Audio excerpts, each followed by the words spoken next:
Bismillahirrahmanirrahim. Selamat pagi anak-anak. Assalamualaikum warahmatullahi wabarakatuh. Bagaimana kabar kalian pagi ini?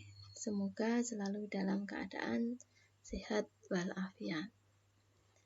Sebelumnya, saya akan menyampaikan sedikit beberapa hal yang berkaitan dengan pembelajaran kita di kelas 8. Yang pertama, seperti biasa, IPA terdiri dari 2 pengampu. Yang pertama IPA Fisika dan yang kedua IPA Biologi yang nanti akan saya sampaikan. Pertama yang harus kita bahas adalah kontrak belajar yang nanti akan kita pelajari. Yang pertama, jika kalian mengerjakan tugas karena sebagai kewajiban dari siswa, maka apabila tidak mengerjakan tugas, apa yang akan kalian lakukan? Konsekuensi apa yang akan kalian ambil?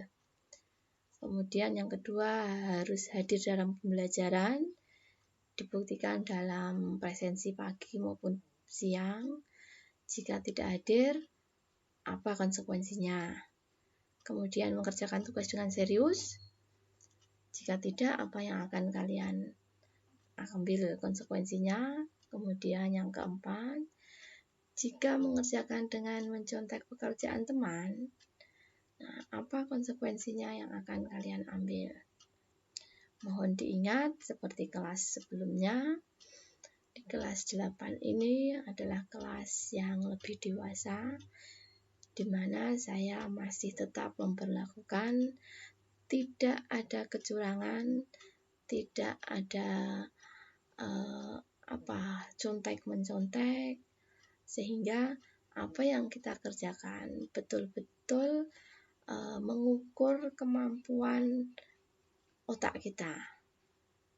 Jadi kalau kita mencontek pekerjaan teman, artinya yang kita ukur itu adalah hasil dari isi otak teman kita. Kemudian kriteria ketuntasan minimal, yaitu angka minimal yang harus kita capai itu 70. Masuk ke dalam materinya, nanti di semester ini kita akan belajar 4 materi atau 4 bab. Yang pertama, gerak pada makhluk hidup.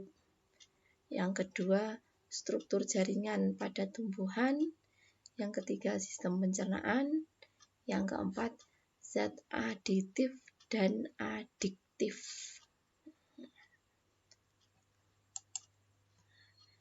Di materi yang pertama, yang gerak pada makhluk hidup, nanti akan kita bahas tentang tulang, sendi, otot, gangguan-gangguannya, upaya untuk menjaga kesehatannya bagaimana, kemudian juga nanti cara gerak makhluk hidup selain manusia itu bagaimana, gerak pada tumbuhan itu bagaimana.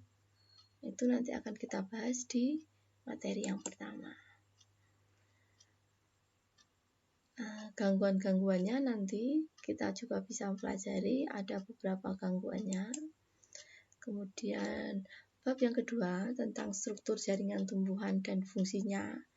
Nanti di sini juga kita pelajari tentang teknologi yang terinspirasi oleh struktur tumbuhan. Nah, teknologi apa saja yang terinspirasi oleh tumbuhan? Materi yang ketiga, sistem pencernaan. Nanti akan kita pelajari tentang jenis-jenis bahan makanan, cara menghitung kalori, fungsi zat makanan, organ pencernaannya apa saja, fungsi organnya apa, kemudian perbedaan pencernaan mekanis kimiawi, kemudian gangguan kesehatan dan upaya menjaga kesehatan juga akan kita pelajari di materi yang ketiga.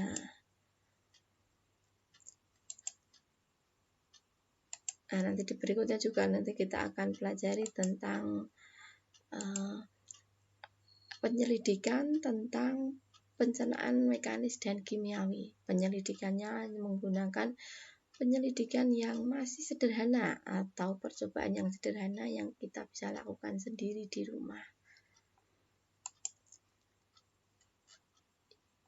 Yang berikutnya tentang zat aditif.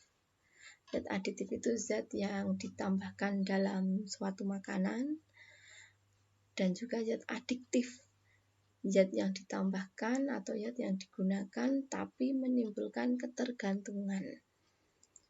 Bedanya, kalau menimbulkan ketergantungan artinya harus selalu mengkonsumsi zat tersebut. Nanti apa saja zatnya, nanti akan kita pelajari di situ. Sehingga kita bisa terhindar dari zat-zat yang tidak kita butuhkan. Yang materi terakhir adalah sistem peredaran darah. Nanti organ-organnya apa saja, prosesnya bagaimana, gangguannya, nanti dipelajari di sini. Kemudian penugasannya. Nah, setelah tadi mendengar pemaparan sedikit tentang materi yang akan kita pelajari, nanti kita akan masuk materi yang pertama. Ini saya kasih penugasan secara garis besar. Yang pertama, apa yang akan kalian tulis, apa yang kamu pikirkan tentang rangka manusia. Rangka manusia itu penyusun tubuh manusia. Dari ujung kepala sampai ujung kaki itu kan terdiri dari rangka.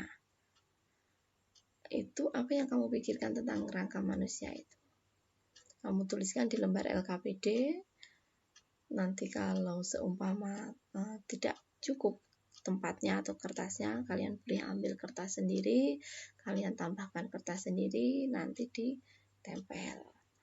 Kemudian yang kedua, cari tahu apa saja penyusun rangka manusia. Bagian kepala penyusunnya apa saja, bagian badan apa saja, alat geraknya apa saja. Nanti dituliskan secara garis besar saja. Yang ketiga, bagaimana tangan atau kaki itu bisa bergerak. Apa yang menggerakkan? Kenapa bisa bergerak?